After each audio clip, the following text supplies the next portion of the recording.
Assalamualaikum warahmatullahi wabarakatuh. Rabbi shrah li sadri wa yassir li amri wa hlul 'uqdatam min lisani yafqahu qawli. Amma ba'du. Yang terhormat Bapak Farid Hasan, SPHI MHum, selaku dosen pembimbing mata kuliah tafsir, dan tak lupa teman-teman sekalian yang saya sayangi dan saya banggakan. Alhamdulillah, bersyukur kita panjatkan hadirat Allah Subhanahu wa taala yang telah memberikan kita rahmat, taufik serta hidayahnya sehingga kita dapat berkumpul atau berkuliah secara luring maupun daring dalam keadaan sehat walafiat. Selawat serta salam tak lupa kita haturkan kepada Sayyidina Akbar Baginda Muhammad Sallallahu Alaihi Wasallam yang kita nanti-nantikan syafaatnya di yaumul qiyamah. Amin amin ya rabbal alamin. Baik, di sini saya Popi Rahayu NIM 53020210080 akan menafsirkan tafsir surat Al-Ghasyiyah ayat 17 sampai 20 dan surat Al-Imran ayat 190 sampai 191. Yang pertama, surat Al-Ghasyiyah ayat 17 sampai 20. A'udzu billahi minasyaitonir rajim. Bismillahirrahmanirrahim. Afala yanzuruna ilal ibli kayfa khuliqat wa ilas samai kayfa rufi'at wa ilal jibali kayfa nusibat wa ilal ardi kayfa sutihat. Di sini saya akan menguraikan tajwidnya satu persatu. Afala matobi'i yang zu, ifa yang zuru matobi'i yang zuruna ilal alif lam qamariyah ibili kaifa hurufan kaifa lipat wa ilas samai ma ini asyamsyah dan ma'i ini mat wajib mutasil. Kaifa hurufan wa ilal ji al qamariyah wa ilal jibali jiba matobi li kaifa huruf lain musibat wa ilal al qamariyah wa ilal ardi ini bacaan tafhim ardi kaifa ini huruf lain dan sutihat. Jadi makna surat Al-Ghasyiyah ayat 17 sampai 20 itu seperti ini. Muhammad Abdul berpendapat bahwa dipilihnya unta, langit, gunung, dan dataran bumi sebagai bahan perenungan sebab hal-hal inilah yang sering dilihat dan mudah ditemui oleh masyarakat Arab ketika itu. Selain itu, menurut Buya Hamka dalam tafsir Al-Azhar terdapat munasabah tali benang merah yang menghubungkan keempat hal tersebut. Kafilah yang bepergian melewati padang pasir dengan unta ketika di malam hari menjadikan binatang di langit sebagai petunjuk arah. Di siang hari sebelum terik panas matahari menyengat, mereka berteduh dan beristirahat di kaki-kaki gunung. Mereka dapat mudah melakukan perjalanan ke berbagai daerah. Itu tentunya karena bumi yang benar ini telah dihamparkan oleh Allah Subhanahu wa taala. Yang pertama yaitu merenungi unta. Terdapat dalam surat Al-Ghasyiyah ayat 17. Yang artinya, maka apakah mereka tidak memperhatikan unta bagaimana ia diciptakan? Pada ayat ini dan 3 ayat berikutnya Allah mengajak kita untuk mengamati alam ciptaannya yang menakjubkan. Ajaran tersebut diikuti kata ilah yang secara struktural tidak harus ditambahkan ke dalam redaksi ayat. Kata ilah yang bisa diartikan kepada ini ilah pada masing-masing ayat menurut Muhammad Quraisy Shihab menunjukkan arti lebih dari sekedar melihat sesuatu, yakni merenung secara mendalam apa rahasia yang ada di baliknya. Pendapat ini sejalan dengan apa yang diutarakan Ibnu Asyur dalam tafsirnya. Selanjutnya, langit, atap, dan bumi. Maaf ini ketemu. Nah, langit, atap, dan bumi itu ada pada surat Al-Ghasyiyah ayat 18 yang artinya dan kepada langit bagaimana ia ditinggalkan. Ayat ini mengajak kita merenungi bagaimana langit yang terlihat seakan-akan ditinggalkan kepada tiang ini berdiri dari banyak benda langit, bintang-bintang dan benda langit lainnya dengan kekuasaan Allah tidak jauh menimpa bumi. Sebagaimana benda-benda di bumi yang jatuh ke bawah tertarik gravitasi bumi. Mereka sebagaimana dijelaskan dalam Quran Surat Al-Anbiya ayat 33. Berputar mengitari orbitnya sendiri sehingga tidak saling bertabrakan termasuk dengan bumi kita ini. Selanjutnya, gunung sebagai pasak bumi. Terdapat dalam surat Al-Ghasyiyah ayat 19. Yang artinya, dan kepada gunung-gunung bagaimana ia ditegakkan? Gunung itu ditegakkan Allah dengan kokohnya. Menurut para pakar, ada manfaat lain yang lebih substansial dari gunung selain sekedar digunakan sebagai tempat berteduh para musafir di kaki-kaki gunung, di tengah terik panas dan terpaan angin, gurun pasir tengah hari. Syekh Tanbawi dalam tafsir Al-Wasit menyatakan bahwa gunung yang berdiri tegak di atas tanah sesungguhnya akarnya menancap erat di perut bumi, bagaikan sebuah pasak yang itu gunanya menjaga bumi dari gempa akibat guncangan kerak bumi itu sendiri. Selanjutnya ada bumi yang datar. Surat Al-Ghasyiyah ayat 20. Yang artinya, dan kepada bumi bagaimana ia dihamparkan? Beberapa tahun belakangan, dunia sempat dihebohkan oleh kelompok yang mempropagandakan bahwa bumi itu berbentuk datar, flat earth. Di antara argumentasi teologis, mereka adalah ayat di atas. Ayat tersebut dan beberapa ayat lain ditarik paksa pemahamannya untuk melegitimasi pertemuan ilmiah.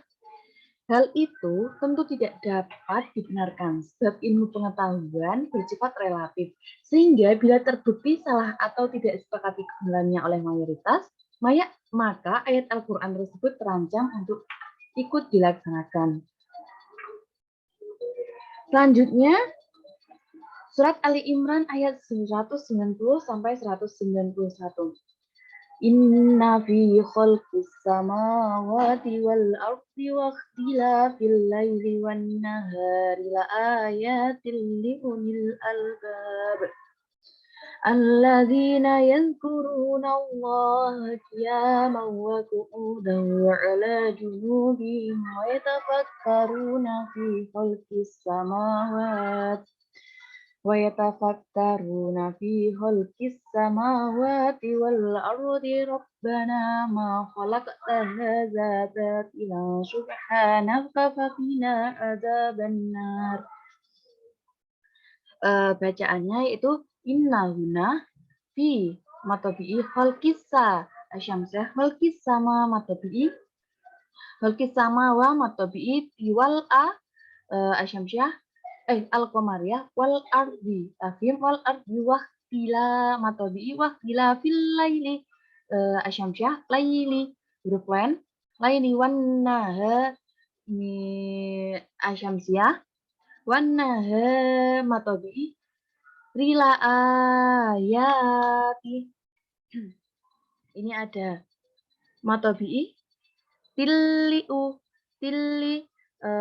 idgham bila gunah tilli ulil al-qamariyah albab allazi matabi'i yadhkuru matabi'i nallaha asyamsiyah matabi'i nallaha qiyam matabi'i mawwa idgham bi gunah wa qu'u matabi'i wa qu'u dawwa idgham bi gunah wa ala matabi'i harfi wa ala junu matabi'i bihim wa yatafakkaru bihim wa izhar syafawi bihim wa yatafakkaru matabi'ina fi matabi'i khalqissa asyamsyah khalqis sama matabi'i wa matabi'i di wal al-qamariyah tafhim Rabbana matabi'i matabi'i kholaq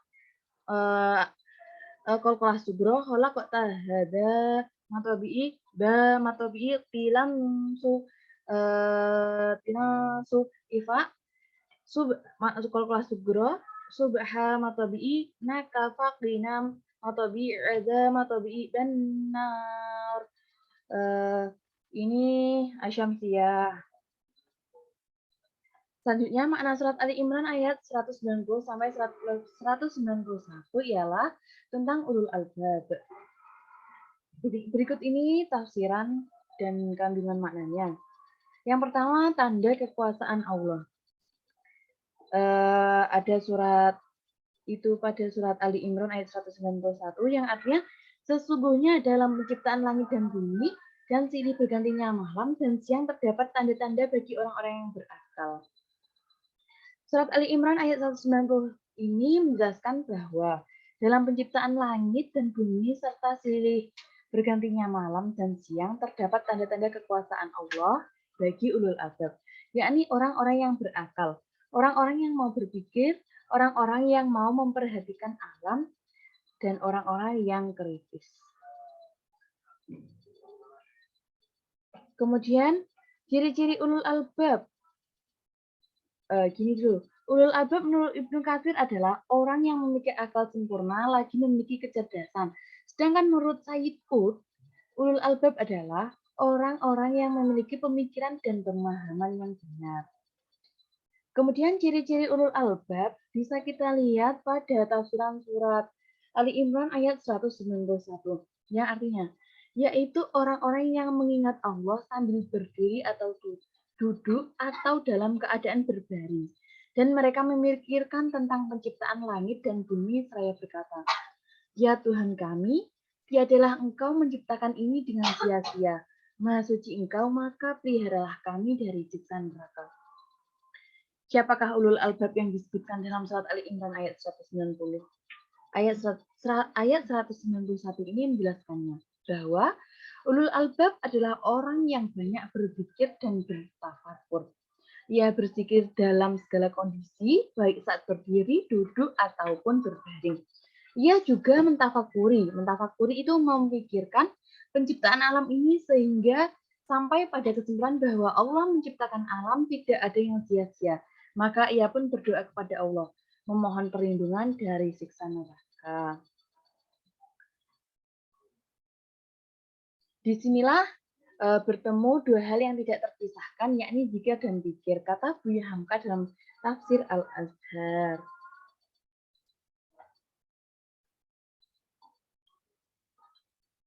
Hasil yang kemudian diperoleh dari tafakur ialah suasana yang berhubungan dengan Allah Subhanahu wa taala sehingga ia pun berdoa, Rabbana ma khalaqta hadza batilan subhanaka faqina adzabannar.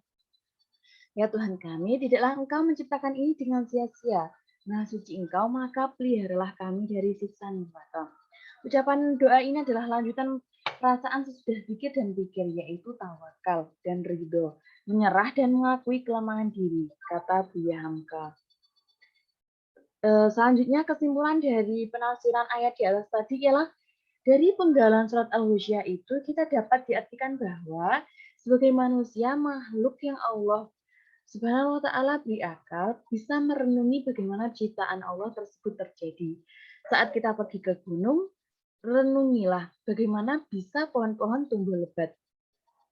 Bagaimana hewan-hewan di dalam hutan mencari makan tanpa khawatir.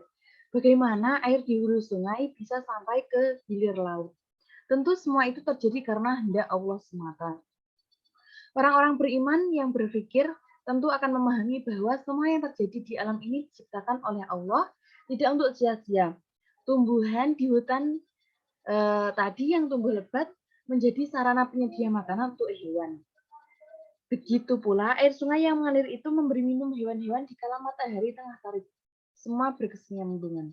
Inilah tanda-tanda kebesaran Allah Subhanahu wa taala selayaknya bagi manusia beriman. Tadabbur alam menjadi sarana peningkatan iman. Semakin besar rasa cinta kita kepada Allah, sebab karenanya kita bisa menikmati alam yang indah ini. Sepatutnya semakin takut juga kita pada Allah. Seperti dalam surah Ali Imran ayat 190 sampai 191 yang artinya orang-orang yang mengingat Allah sambil berdiri atau duduk atau dalam keadaan berbaring dan mereka memikirkan tentang penciptaan langit dan bumi, saya berkata, "Ya Tuhan kami, tiadalah Engkau menciptakan ini dengan sia-sia.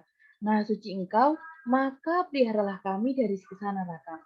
Jangan sampai traveling kita menjadi sia-sia hanya untuk bersenang-senang. Tentu seorang muslim boleh memiliki hobi traveling tanpa lupa mensyukuri nikmat Allah Subhanahu wa taala. Mungkin ini presentasi yang dapat saya sampaikan. Apabila ada apabila ada kesalahan dalam penulisan, penyampaian ataupun pembicaraan yang kurang berkenan, mohon maaf yang sebesar-besarnya. Akhirul kalam, wallahul muwaffiq ila aqwamit thoriq.